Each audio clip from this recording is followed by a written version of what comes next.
नमस्कार, जी न्यूज पर बिलासपुर प्रदेश भर की तमाम ताजा तरीन खबरों के साथ इस वक्त मैं हूं जागृति। खबरों की ओर बढ़ने से पहले आइए नजर डालते हैं आज के हेडलाइंस पर। तेलीपारा की फैंसी शॉप में लगी भीषण आग, शॉर्ट सर्किट से व्यापारियों में दहशत, लाखों का सामान जलकर खाक। मैग्नेटो मॉल के पास तेज रफ्तार कार ने 2 महिलाओं को मारी टक्कर, भीषण हादसे में एक की मौत, दूसरी गंभीर। खरकेना में बिना अनुमति नलकूप खनन करते 2 बोर गाड़ी जब्त, कलेक्टर के आदेश पर शुरू हुई कार्रवाई। बिलासपुर में बाबा साहब की जयंती पर विचार संगोष्ठी और भव्य शोभा यात्रा, रेलवे यूनियन सहित विभिन्न संगठनों ने किया कार्यक्रमों का आयोजन। अब खबरें विस्तार से। तेलीपारा क्षेत्र में सोमवार सुबह उस वक्त अफरा तफरी मच गई जब नंदू गैरेज के पास स्थित एक फैंसी गिफ्ट शॉप में अचानक भीषण आग लग गई। चंद मिनटों में आग ने विकराल रूप ले लिया और पूरी दुकान को अपनी चपेट में ले लिया। दुकान में बर्थडे और एनिवर्सरी से संबंधित गिफ्ट आइटम्स के साथ ही कई ज्वलनशील सामान मौजूद थे, जिससे आग और भड़क गई और लाखों रुपए का सामान जलकर राख हो गया। दुकानदार कमल नागवानी ने बताया कि उन्हें सुबह 5 बजे के आसपास सूचना मिली। कुछ लोगों ने दुकान से धुआं उठता देखा और उन्हें सूचना दी, जिसके बाद उन्होंने तत्काल इसकी जानकारी फायर ब्रिगेड और पुलिस को दी। हालांकि दमकल की टीम ने मौके पर पहुंचकर कड़ी मशक्कत के बाद आग पर काबू पाया, जिससे आसपास की अन्य दुकानों को बचाया जा सका। ऊपर नीचे दोनों दुकान जलने से लाखों का नुकसान जरूर हुआ, लेकिन गनीमत यह रही कि हादसे में कोई जनहानि नहीं हुई। फिलहाल आग लगने के कारणों की जांच की जा रही है। हालांकि प्रारंभिक अनुमान में शॉर्ट सर्किट को जिम्मेदार माना जा रहा है। घटना के बाद से इलाके के व्यापारियों में दहशत का माहौल है और सभी ने सुरक्षा उपायों को लेकर चिंता जताई है। पुलिस विभाग द्वारा मामले की गंभीरता से जांच की जा रही है ताकि भविष्य में ऐसी घटनाओं की पुनरावृत्ति न हो। भैया मेरे को पता चला 5:30 बजे और उसके बता रहे 1-1.5 घंटा पहले शायद लगी होगी, अंदाज उनका। बाकी मेरे को 10 मिनट पहले बताए हैं और मैं 10 मिनट में आया हूँ 5:30 बजे के आसपास। कब तक आग बहुत बढ़ चुका था और अब फिर फायर ब्रिगेड को बुलाया तो अपना धीरे धीरे बुझा रहे हैं। काहे की दुकान थी ये? बर्थडे आइटम का। केंद्रीय चिड़ियाघर प्राधिकरण के निर्देश पर कालन पिंडारी जू में वन्य प्राणियों के संरक्षण और प्रबंधन की स्थिति का आंकलन करने एक उच्च स्तरीय टीम ने निरीक्षण किया।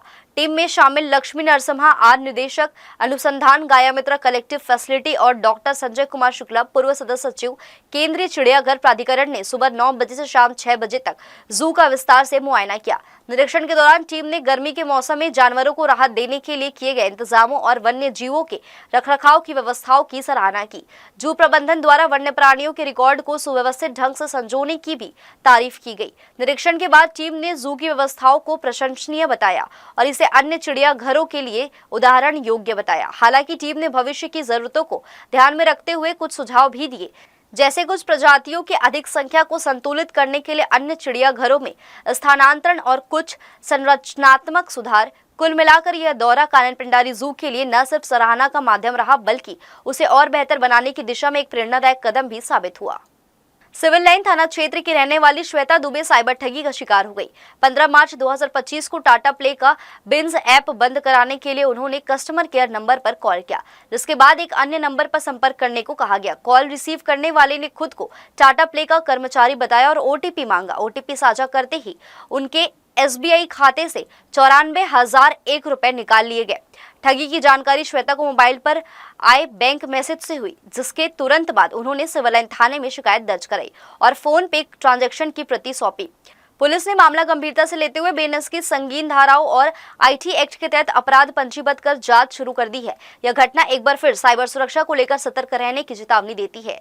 थाना सिविल लाइन में ऑनलाइन ठगी से संबंधित एक अपराध पंजीबद्ध किया गया है, जिसमें टाटा प्ले में रिचार्ज कराने के नाम पर उससे लगभग 94,000 की ठगी की गई है। अपराध पंजीबद्ध कर लिया गया है, आगे विवेचना की जा रही है। ये साथी अपराधी था, प्ले के नाम पे OTP मांगा है, इसने क्या क्या किया था?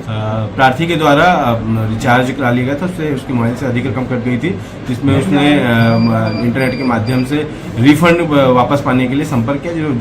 जो साइबर फ्रॉड करने वाले लोग रहते हैं वो अपना फर्जी नंबर वहाँ पर देकर रखे थे और उनके ट्रैप में आता गया प्रार्थी और 200 रुपये वापस प्राप्त करने के उसने वापस पैसा प्राप्त करने के लिए लगभग 94,000 रुपये गंवा दिए।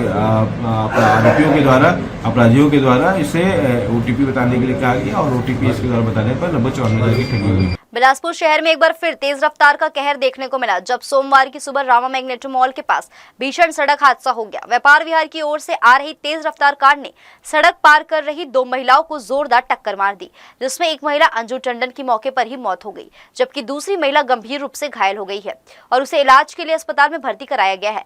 मृतक महिला मुंगेली निवासी थी और रामा मैग्नेटो मॉल में कार्यरत थी। हादसे के बाद कार अनियंत्रित होकर सड़क किनारे खड़े एक कंटेनर से टकरा गई, जिससे कार के परखच्चे उड़ गए। दुर्घटना के बाद कार चालक मौके से फरार हो गया। सूचना मिलते ही सिविल लाइन थाना पुलिस मौके पर पहुंची और मामले की जांच शुरू कर दी है। साथ ही फरार आरोपी की तलाश की जा रही है। जी हाँ, मैग्नेटो मॉल के सामने सुबह 6:30 बजे हेक्सा कार क्रमांक CG10 AU 9983 का चालक ने तेज रफ्तार लापरवाही चलाते हुए एक्सीडेंट किया था, जिसमें अंजू टंडन निवासी मुंगेली की है, जो मैग्नेटो मॉल में काम करती है। एक्सीडेंट होने से उसकी डेथ हो गई और शकुन जो तालापारा की है वो भी काम करने जा रही थी, पैदल थी, उसको भी ठोकर मारा जिसके पैर में चोट आई है। डेड बॉडी को सिम्स भेजा गया था और PM कार्य चल रहा है और शकुन को भी जिला अस्पताल में भर्ती कराया गया, जिसका उपचार जारी है। और प्रार्थी कबीरदास पात्रे की रिपोर्ट पर BNS की धारा 281, 125, 106 के तहत मामला दर्ज किया गया है, विवेचना में लिया गया है। वाहन चालक का क्या है? वाहन चालक घटना के बाद से तुरंत फरार है। उसका पता किया गया है, जो डीपूपारा का रहने वाला है। घर पकड़ने के लिए भेजा गया था, घर से भी फरार है। डॉक्टर नरेंद्र जॉन के कारनामों के सामने आने के बाद अब स्वास्थ्य विभाग एक्शन में है। नरेंद्र जॉन की तरह दूसरे फर्जी डॉक्टर भी अब स्वास्थ्य विभाग के रडार पर है। बिलासपुर में इसे लेकर स्वास्थ्य विभाग ने जिले के तमाम निजी अस्पतालों में प्रैक्टिस कर रहे डॉक्टरों का पंजीयन से लेकर डिग्री तक का पूरा ब्यौरा तलब किया है। स्वास्थ्य विभाग के इस फरमान के बाद कई प्राइवेट हॉस्पिटल और डॉक्टर हड़बड़ाए हुए हैं। दरअसल दमोह और बिलासपुर में शातिर फर्जी डॉक्टर नरेंद्र जॉन केम उर्फ नरेंद्र विक्रमादित्य यादव के कारनामों के सामने आने के बाद से स्वास्थ्य व्यवस्था को लेकर सवाल खड़े हो रहे हैं। जिस तरह फर्जी डिग्री दस्तावेजों के साथ खुद को हार्ट का विशेषज्ञ डॉक्टर बताकर नरेंद्र जॉन ने मरीजों की जान के साथ खिलवाड़ किया है। बड़े बड़े संस्थानों में डॉक्टरों की नियुक्ति और उनकी डिग्री दस्तावेजों की प्रामाणिकता कटघरे में आ गई है। स्वास्थ्य विभाग इसे लेकर चौतरफा घिरा हुआ है। संबंधित मामले में जरूर कानूनी कार्रवाई हो रही है, लेकिन ऐसे मामलों की पुनरावृत्ति ना हो, इसे लेकर स्वास्थ्य विभाग हरकत में आ गया है। बिलासपुर CMHO ने इसके लिए जिले के तमाम निजी अस्पतालों के डॉक्टर्स, स्पेशलिस्ट के पंजीयन, डिग्री सहित अन्य जरूरी दस्तावेज और अस्पतालों में व्यवस्थाओं का पूरा ब्यौरा देने का फरमान जारी किया है।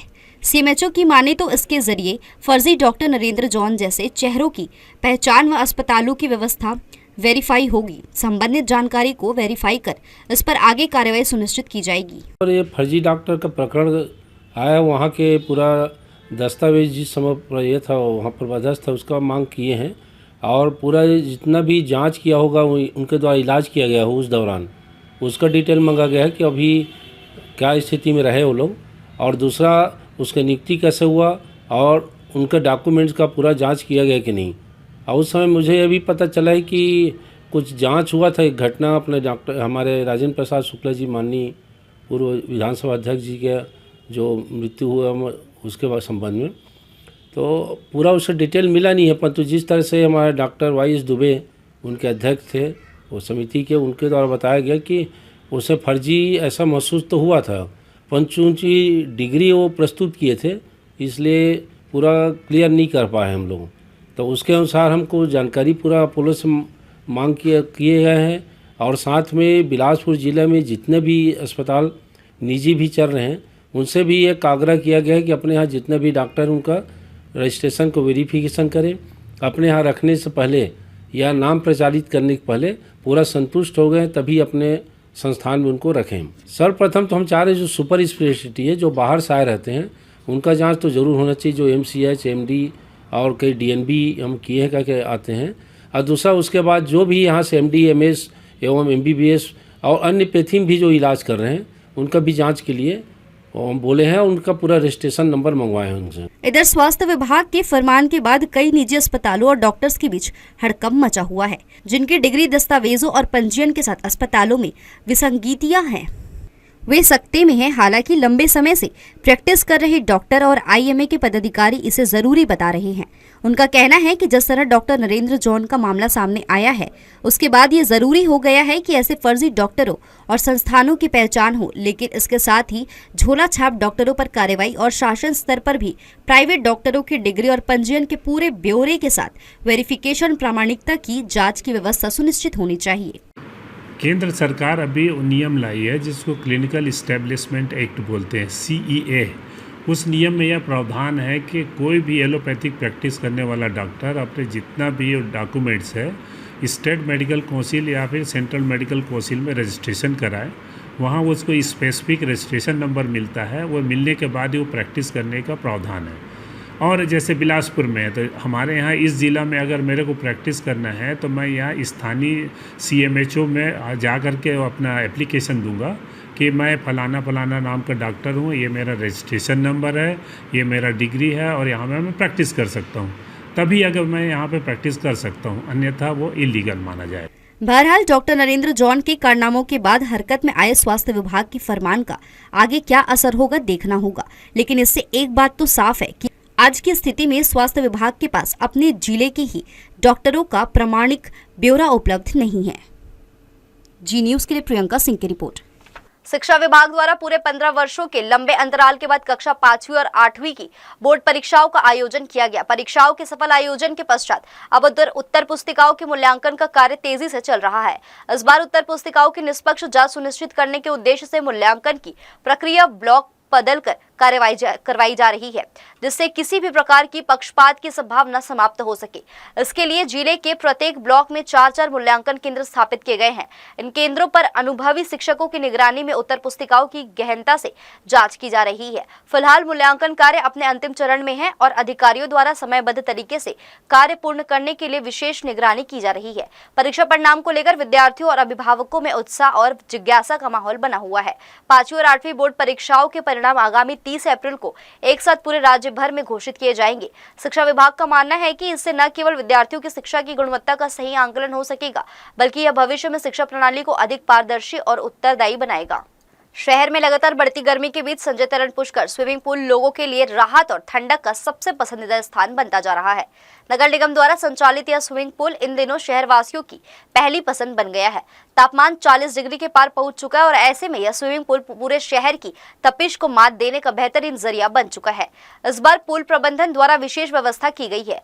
तैराकों की संख्या और सुविधा को ध्यान में रखते हुए स्विमिंग पूल को 4 अलग-अलग स्लॉट्स में विभाजित किया गया है। पुरुष, महिला, फैमिली और प्रशिक्षु वर्ग प्रत्येक स्लॉट में 80 लोगों की एंट्री की अनुमति है, जिससे भीड़ भाड़ से बचा जा सके और सभी को बेहतर अनुभव मिल सके। पूल प्रभारी प्रमिल कुमार शर्मा ने जानकारी देते हुए बताया कि अब तक 300 से अधिक लोगों ने पंजीयन करवा लिया है। सभी स्लॉट्स पूरी तरह से भर चुके हैं और नई एंट्री के लिए लोगों की लंबी कतारें लग रही हैं। संजय तरण पुष्कर 3 अप्रैल से चालू हो गया मेंबर के लिए और पर शिफ्ट में हम 40 मेंबर बनाते हैं, जो कि 4 शिफ्ट सुबह चल रही है और 4 शिफ्ट शाम को। उसमें एक 8 से 9 महिला है और शाम को 6 से 7 महिला है और 7 में से 8 फैमिली टाइम रखा है। इस वर्ष हज यात्रा पर जाने वाले यात्रियों के लिए सोमवार को इमलीपारा स्थित मेमन सराय में 1 दिवसीय प्रशिक्षण शिविर का आयोजन किया गया। यह ट्रेनिंग सुबह 9 बजे से शुरू होकर शाम 5 बजे तक चली। कार्यक्रम का उद्देश्य हज यात्रियों को यात्रा के दौरान आवश्यक नियमों, अरकान और सावधानियों से अवगत कराना था। इस प्रशिक्षण शिविर में नागपुर से आए अनुभवी मास्टर ट्रेनर्स ने भाग लिया और यात्रियों को हज से संबंधित महत्वपूर्ण पहलुओं पर विस्तार से जानकारी दी।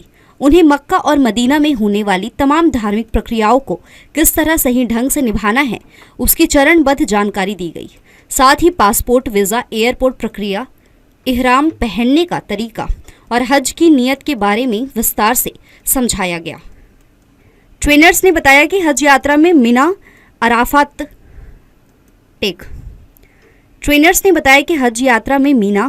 अराफात मुजदलिफा, रमी, तवाफ और सई जैसे अरकान प्रमुख होते हैं।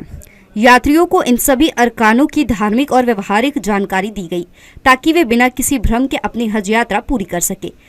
साथ ही उन्हें यह भी बताया गया कि हर रुकन का क्या महत्व है और उसका सही तरीका क्या होता है। स्वास्थ्य और सुरक्षा से जुड़ी सावधानियों पर भी विशेष जोर दिया गया।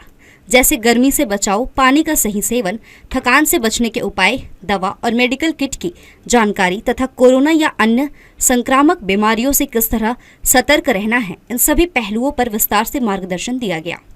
इस ट्रेनिंग के अंदर में 3 बात बताई जाती है, एक तो उम्रा, हज और ज़ियारत मदीना। और जो गवर्नमेंट गाइडलाइन में बताई जाती है, गवर्नमेंट बताया कि कैसे बतलाओ हाजी को जहाज़ में कैसे बैठे और मक्का में कैसे रहे, मदीना में कैसे रहे, मीना में कैसे रहे। वहाँ पे अपना ऑफिस भी होता है इंडियन का, ऑफिस में जाके कुछ परेशानी आती है तो परेशानी को भी हल कर सकते हैं वहाँ पे। 3 दिन का भी होता है। इसके अलावा हम नागपुर बुलाते हैं इन लोगों को, नागपुर में 3 दिन ढालते हैं इन लोगों को, 3 दिन कंटिन्यू खाना पीना सब उनका रखते हैं लोग। जो यहाँ इस साल जो हज में जाने वाले लोग हैं, करीब 75 लोग हज कमेटी से जा रहे हैं और 12-15 तो प्राइवेट टूर्स हैं। उनको ट्रेनिंग का हमने प्रोग्राम रखा हुआ है, क्योंकि वहाँ 40 दिन रहना होता है और 40 दिन के अंदर में जो वहाँ प्रार्थनाएं करनी है, अलग अलग इबादतें करनी है, उसको पूरा सिखाया जाता है यहाँ पर 1 दिन के कैंप में। यहाँ से 25 मई को इनकी रवानगी है नागपुर से, डिपार्चर है फ़्लाइट का, नागपुर से डायरेक्ट जद्दा के लिए। तारीख आ गई, आज ही तारीख आई है इनकी। 25 से स्टार्ट होगा जाना इनका, 1 जून तक 7 दिन तक कंटिन्यू है। शिविर में प्रशिक्षण लेने पहुंचे हज यात्रियों ने इस आयोजन की सराहना करते हुए कहा कि यह ट्रेनिंग उनके लिए बेहद उपयोगी रही। उन्होंने महसूस किया कि इस तरह की तैयारी से वे हज जैसे पवित्र और महत्वपूर्ण सफर के लिए आत्मविश्वास से भर गए हैं। आयोजकों ने बताया कि अगले कुछ दिनों में अन्य यात्रियों के लिए भी इस तरह की ट्रेनिंग सत्र आयोजित किए जाएंगे। जी न्यूज के लिए कैमरामैन गोपाल मौर्य के साथ मोहम्मद नासिर की रिपोर्ट। सोमवार को बाबा भीमराव अंबेडकर जयंती के अवसर पर बिलासपुर सभा कक्ष मंथन में भी जिला प्रशासन के द्वारा कार्यक्रम का आयोजन किया गया। इस मौके पर विभिन्न योजनाओं का शुभारंभ मुख्यमंत्री ने वीडियो कॉन्फ्रेंसिंग के माध्यम से किया, जहां मुख्यमंत्री विष्णुदेव साय ने एक ही स्थान पर समस्त शासकीय काम पूर्ण हो सके उसके लिए केंद्र का उद्घाटन किया, तो वहीं वाटर हार्वेस्टिंग को प्रभावी तरीके से लागू करते हुए आगामी जल संकट से निपटारे के लिए योजना प्रारंभ किया गया है। इसके अलावा जल्द ही प्रधानमंत्री आवास योजना 2 शुरू किया जाना है, इसे लेकर भी रूपरेखा तैयार की गई है। इस योजना के लिए जहां प्रशासनिक अधिकारी तो सर्वे करेंगे ही, इसके साथ ही मंत्री, सांसद, विधायक, जनप्रतिनिधि, महापौर, इन सभी को सर्व काम में लगाया गया है ताकि योजना का लाभ हर हितग्राही तक पहुंच सके। इसके अलावा अन्य कई योजनाओं का भी शुभारंभ किया गया है, जिससे छत्तीसगढ़ की जनता को तमाम योजनाओं का लाभ दिलाया जा सके। खासतौर पर इस बैठक में पेयजल संकट को लेकर चर्चा हुई, जिसमें तखतपुर और मस्तूरी ब्लॉक में करते जल संकट को देखते हुए इस दिशा में प्रभावी कदम उठाने के निर्णय लिए जाने की बात कही गई है। इसके अलावा बैठक में प्रधानमंत्री आवास योजना के लिए जो प्रयास हो रहे हैं उस पर और बेहतर काम करने के लिए सुझाव लिए गए। इस मौके पर कोटा विधायक अटल श्रीवास्तव ने अपनी बातें रखते हुए कहा कि प्रधानमंत्री आवास की राशि को बढ़ाया जाना चाहिए, क्योंकि मौजूदा समय में बिल्डिंग मटेरियल्स काफी महंगे हो गए हैं, जिससे घर बनाने का सपना पूरा नहीं हो पा रहा है। ऐसे में योजना के तहत राशि में बढ़ोतरी होनी चाहिए, जिससे हितग्राहियों को सुविधा मिल सके। आज पूरा संपूर्ण भारतवर्ष भारत रत्न बाबा साहब भीमराव अंबेडकर की 135वीं जन्म जयंती के कार्यक्रम में उन्हें श्रद्धा सुमन अर्पित कर रहे हैं पूरे देशवासी। आज उसी सिलसिले में जिला बिलासपुर में प्रशासन के द्वारा ये आयोजन किया गया था, जिसे माननीय मुख्यमंत्री जी ने भी संबोधित किया। श्री भीमराव अंबेडकर साहब इस देश के संविधान निर्माता हैं। उन्होंने देश की आज़ादी के बाद संविधान का निर्माण करके देश को सुचारू रूप से आगे बढ़ने और प्रजातांत्रिक मूल्यों की रक्षा करने के लिए एक महान संविधान प्रदत्त किए, जिसके फलस्वरूप हम एक बहुत बड़े लोकतांत्रिक देश के रूप में पूरी दुनिया में जाने जाते हैं। और अगर इसका श्रेय किसी को जाता है तो पूज्य बाबा जी को जाता है। समानता का अधिकार, सभी को समान अवसर, शिक्षा का, धर्म का और राजनीति का सभी अवसर उन्होंने प्रदान करने का संविधान में उल्लेख किया था। वो हमारे लिए बिल्कुल शाश्वत सत्य है और उसी संविधान के सहारे देश आगे बढ़ेगा। आज पूरा राष्ट्र उनके प्रति कृतज्ञता ज्ञापित कर रहा है।